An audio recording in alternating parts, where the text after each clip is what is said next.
हरे कृष्णा। आज अश्विन मास के कृष्ण पक्ष की द्वादशी तिथि है और आज के दिन इंद्र एकादशी व्रत का पारण किया जाएगा। यानी जिन भक्तों ने कल इंद्र एकादशी का व्रत रखा था वे आज ही अपना व्रत खोलेंगे। इंद्र एकादशी व्रत पारण का समय रहेगा 18 सितंबर दिन गुरुवार को सुबह 6:12 से सुबह 10:18 के बीच में। आज का दिन बड़ा ही शुभ और मंगलकारी है। एकादशी के व्रत के पारण के दिन तुलसी माता और लक्ष्मी माता की कथाओं को सुनने से ही व्रत पूर्ण माना जाता है और भक्तों की समस्त मनोकामनाएं पूर्ण होती है। तो जिन लोगों ने व्रत नहीं भी रखा था उन्हें भी द्वादशी के दिन तुलसी माता की कथाओं को सुनने से धन संपत्ति और अनंत शुभ फलों की प्राप्ति होती है। तो प्रिय श्रोताओं, आइए भगवान श्री लक्ष्मी नारायण जी के चरणों का ध्यान करते हुए इन कथाओं को सुनते हैं। तो प्रेम से बोलिए राधा कृष्ण भगवान की जय। आइए सुनते हैं तुलसी माता की संपूर्ण कथा। एक बार भगवान शिव ने अपने तेज को समुद्र में फेंक दिया था। उससे एक महा तेजस्वी बालक का जन्म हुआ और यही बालक आगे चलकर जलांधर के नाम से पराक्रमी दैत्य राजा बना, जिसकी राजधानी का नाम जलांधर नगरी था। दैत्य राजा कालनेमी की कन्या वृंदा का विवाह जलांधर से हुआ। जलांधर महाराज था। अपनी सत्ता के मध्य में और अपनी शक्ति के मध्य में चारों ओर उसने माता तुलसी जी को पाने की कामना से युद्ध किया, परंतु समुद्र से ही उत्पन्न होने के कारण माता लक्ष्मी ने उसे अपने भाई के रूप में स्वीकार कर लिया।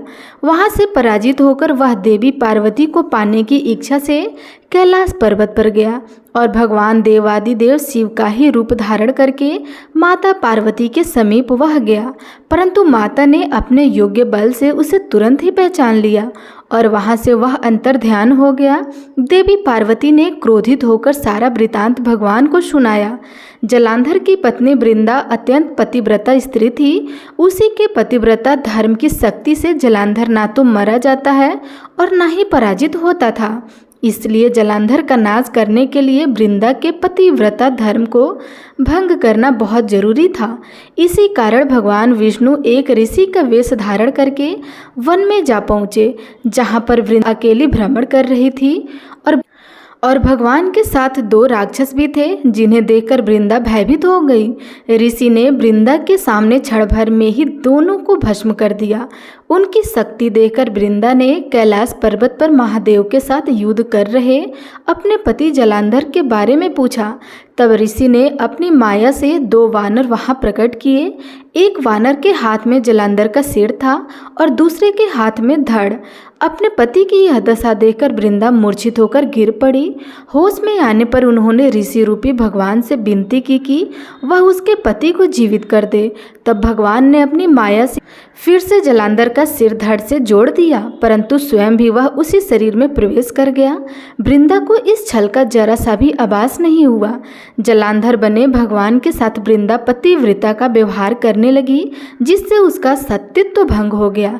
ऐसा होते ही वृंदा का पति जो महादेव से युद्ध कर रहा था, जालंधर युद्ध में हार गया और उसका वध कर दिया गया। उसी सारी लीला का जब वृंदा को पता चला तो उन्होंने क्रोधित होकर भगवान विष्णु को शिला होने का श्राप दे डाला और स्वयं भी सती हो गई।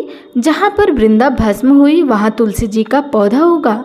भगवान विष्णु ने वृंदा से कहा, हे वृंदा, तुम अपने सत्यत्व के कारण मुझे लक्ष्मी जी से भी अधिक प्रिय हो। अब तुम तुलसी के रूप में सदा मेरे साथ रहोगी। जो भी मनुष्य मेरे शालिग्राम रूप के साथ तुलसी जी का विवाह करेगा उसे इस लोक और परलोक में विलुप्त यश की प्राप्ति होगी। और जिस घर में तुलसी जी होती है वहाँ यम के दूत भी असमय नहीं आ सकते।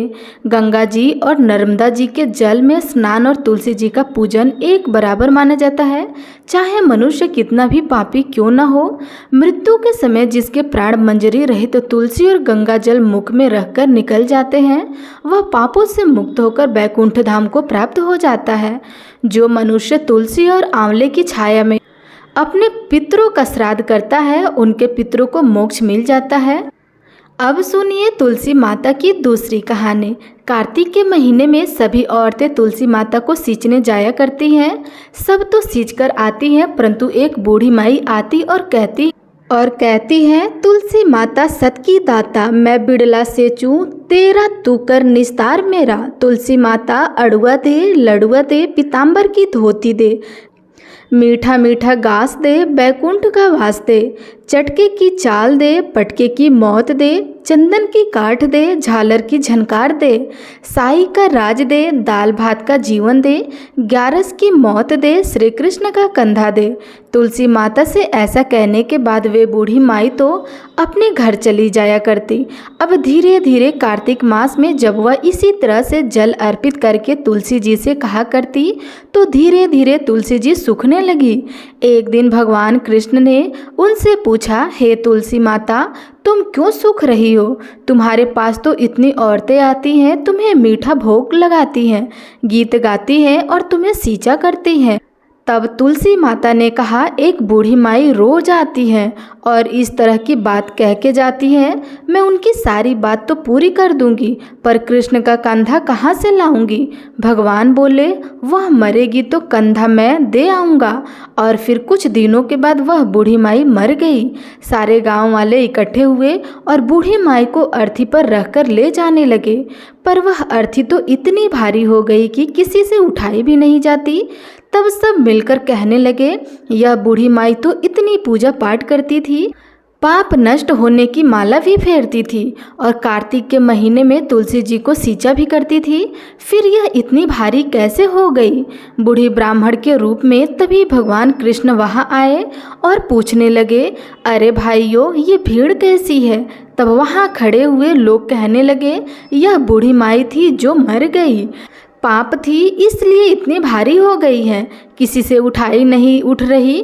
तब भगवान श्री कृष्ण कहने लगे, भाइयों, जरा मुझे इस बूढ़ी माई के कान में एक बात तो कहने दो, शायद उठ जाए।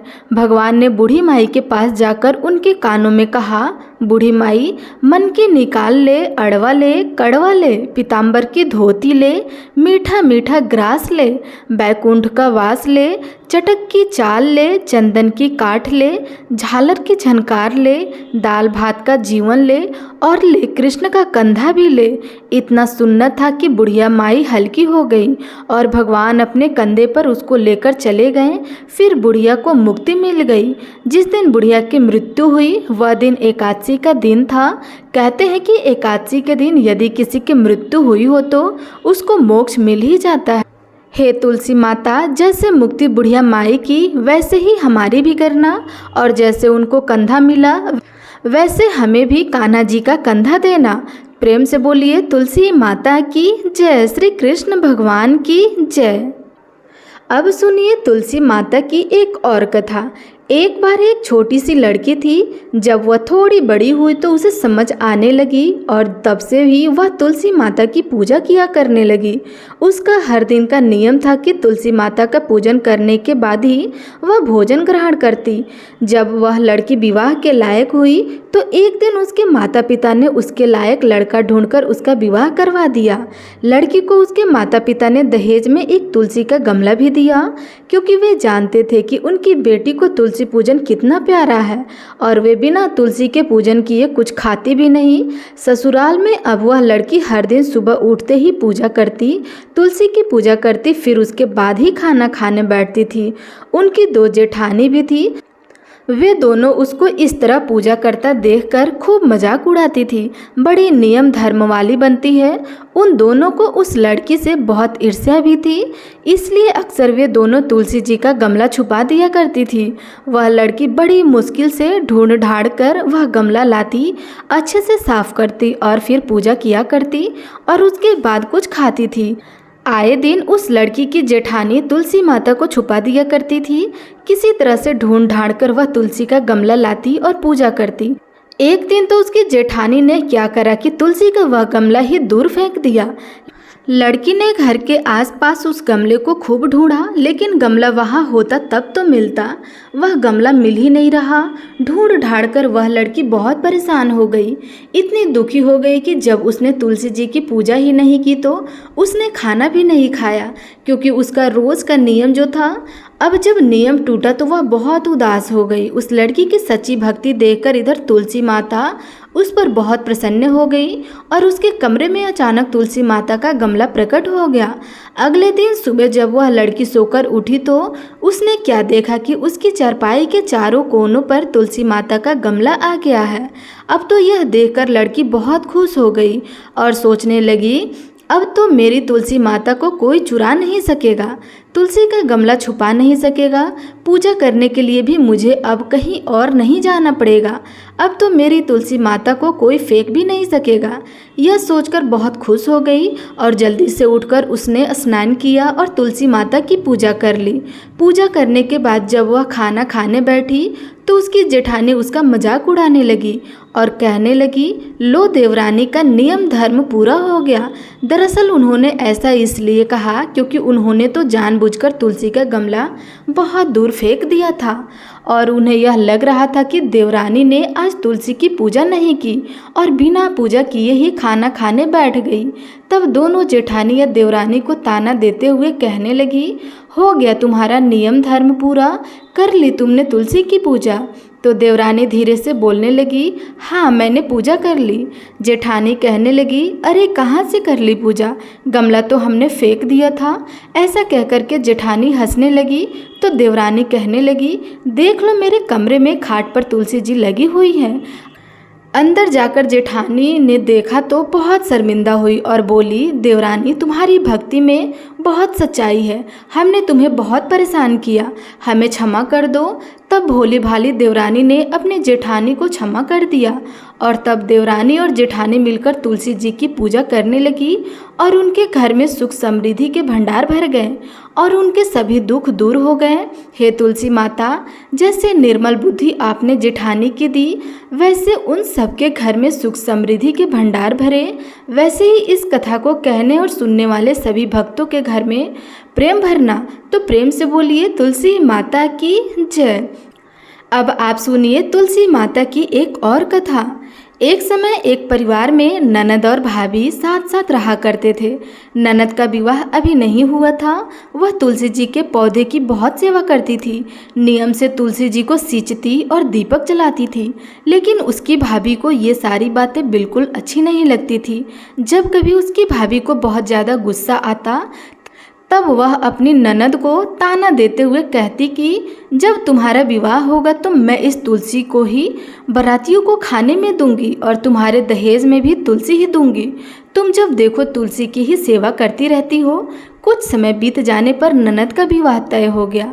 विवाह के दिन भाभी ने अपने कहे अनुसार बारातियों के सामने तुलसी का वह गमला फोड़ दिया जिसकी सेवा उसकी ननद किया करती थी और तुलसी के पत्ते खाने के लिए कहा।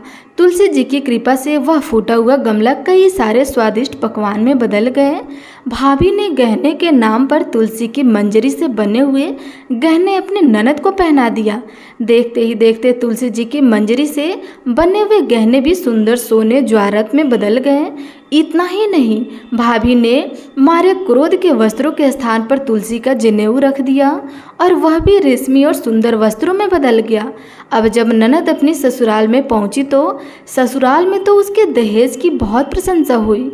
यह बात भाभी के कानों तक भी पहुंच गई। उसे बहुत आश्चर्य हुआ।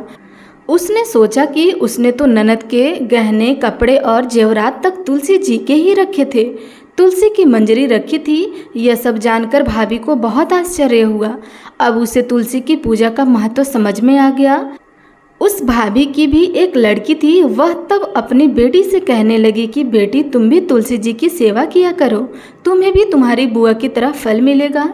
वह जबरदस्ती अपनी बेटी से तुलसी की सेवा करने को कहा करती थी, लेकिन लड़की का मन तो तुलसी की सेवा में लगा ही नहीं था। धीरे धीरे समय बीतता गया। भाभी की लड़की बड़ी हो गई। अब उसके विवाह का समय आ गया। तब भाभी सोचने लगी कि जैसा व्यवहार मैंने अपनी ननद के साथ किया था वैसे ही अब अपने बेटी के साथ भी करूँगी, तो यह भी गहने से लद जाएगी और बारातियों को भी खाने में तरह तरह के पकवान मिलेंगे और ससुराल में भी इसे बहुत मान सम्मान मिलेगा। यह सोचकर भाभी बारातियों के सामने तुलसी का गमला फोड़ देती है, लेकिन इस बार गमले की मिट्टी ही मिट्टी रहती है।